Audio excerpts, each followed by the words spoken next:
अरे भाई सुन, हाँ। मैं स्टूडियो गया, मास्टर फाइल उन्होंने पेन ड्राइव में डाल के दे दी। अब इस फाइल का क्या करूं? व्हाट्सएप पे डाल के भेज दूं दोस्तों को? तो भाई इसको स्पॉटिफाई और आईट्यून्स पे रिलीज करो ना। भाई स्पॉटिफाई पे तो बड़े बड़े सिंगर्स के गाने होते हैं, मेरा कैसे जाएगा?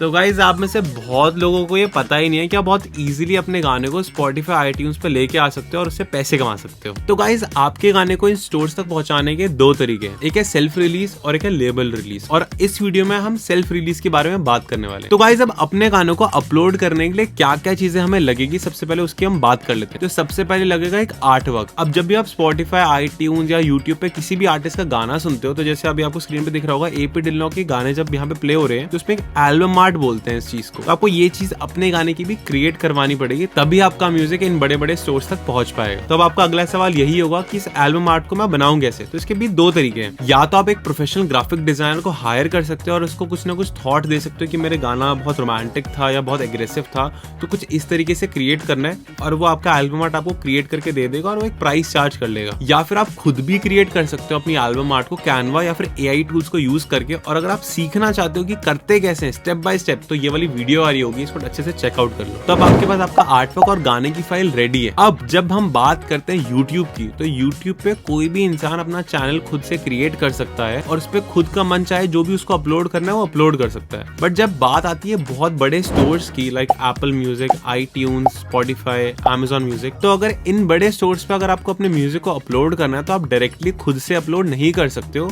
उसके लिए आपको मदद लगेगी एक म्यूजिक डिस्ट्रीब्यूटर की।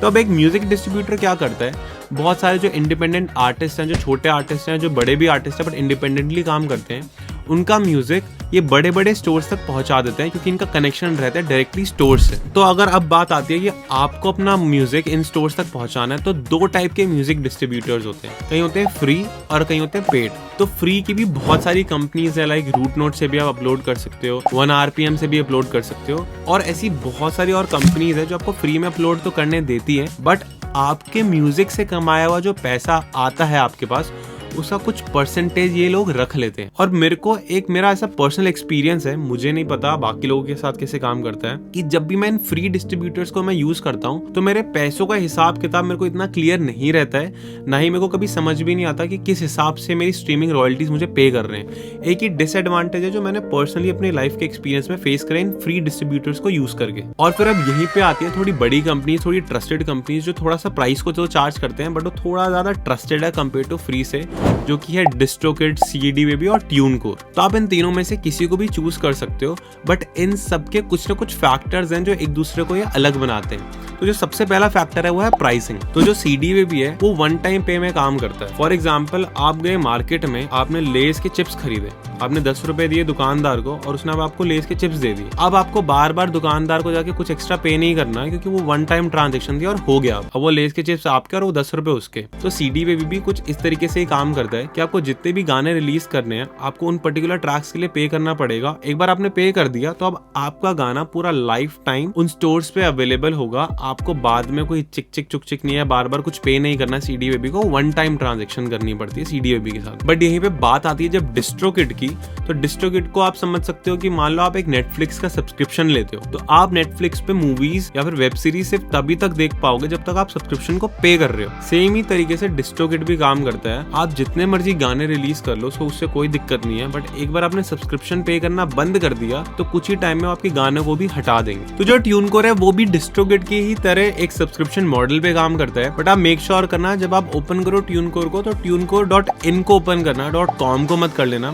क्योंकि वहाँ पे प्राइसिंग थोड़ी एक्सपेंसिव है और वहाँ पे पे पर रिलीज वाले भी ऑप्शंस हैं, बट वो कुछ डिफरेंट तरीके से ही काम करते हैं। जब आप गाना रिलीज करते हो तो आपको हर गाने का हर साल पे करना पड़ता है, तो आप .com को ओपन ही मत करना, आप सीधा .in पे ही जाना, वहाँ पे प्राइसेस भी थोड़े सस्ते मिलेंगे। अब बात करते हैं रॉयल्टीज की, तो CD बेबी आपका 91% आपको देता है और 9% की रॉयल्टीज खुद रख लेता है। वहीं पे अगर आप डिस्ट्रोकिड या फिर ट्यूनकोर के साथ जाते हो तो आपको 100% रॉयल्टीज दे देते हैं। अभी 91% क्यों देते हैं, पूरा क्यों नहीं देते CD बेबी, इनका कुछ अपनी कैलकुलेशन कैलकुलेशंस होंगी, क्योंकि ये पे पर रिलीज पे काम करते हैं, तो मे बी इनको मेंटेन करने के लिए गाने को थोड़ा ज़्यादा कॉस्ट पड़ जाती होगी, इसी रीजन से वो रॉयल्टीज में से थोड़ा सा कट ले लेते हैं। तीसरा पॉइंट है डिस्ट्रीब्यूशन सर्विस। तो ऑलमोस्ट तीनों के तीनों प्लेटफॉर्म मेजर स्टोर्स तक आपको गाना पहुंचा देते हैं और उसमें तीनों के तीनों इक्विवेलेंट है। और अब बात करते हैं नेक्स्ट पॉइंट की, जो की है एडिशनल सर्विसेज। तो अगर हम बात करें सीडी बेबी की, तो physical CD distribution, YouTube monetization और सिंक लाइसेंसिंग का भी ऑप्शन रखती है। और अगर हम डिस्ट्रोगिट की बात करें तो उसके अंदर भी एक ऑप्शन होता है जहाँ पे आप पर गाने को कुछ एक्स्ट्रा अमाउंट पे कर सकते हो और फिर वो गाना लाइफ टाइम रहेगा, चाहे आप सब्सक्रिप्शन दो या ना दो, बट वो अमाउंट अच्छी खासी बड़ी होती है, 2-3 हज़ार रुपए होती है ऑलमोस्ट। और डिस्ट्रोगिट के अंदर आपको यूट्यूब कंटेंट आईडी का भी फीचर देखने को मिल जाता है। और डिस्ट्रोगिट में एक और इंटरेस्टिंग चीज है कि अगर आप किसी और आर्टिस्ट के साथ कोलैबोरेट करते हो और वो आर्टिस्ट भी डिस्ट्रोगिट ही यूज करता है, तो आपकी जो रॉयल्टीज होगी वो डिस्ट्रोगिट खुद ही डिस्ट्रीब्यूट कर देगा आप दोनों के बीच में। अब अगर हम बात करते हैं ट्यूनकोर की, तो वो भी एक फिजिकल सीडी डिस्ट्रीब्यूशन का एडिशनल सर्विस ऑफर करते हैं, साथ ही साथ वो सिंक लाइसेंसिंग का भी ऑप्शन आपको प्रोवाइड करते हैं। तो एडिशनल सर्विसेज में हमारे ट्यूनकोर में एक एडिशनल आर्टिस्ट की पर कॉस्ट वाली चीज भी होती है, इसको आप खरीद सकते हो अगर आप कोलैबोरेट करते हो। तो जो मैं वर्ड यूज कर रहा था सिंक लाइसेंसिंग,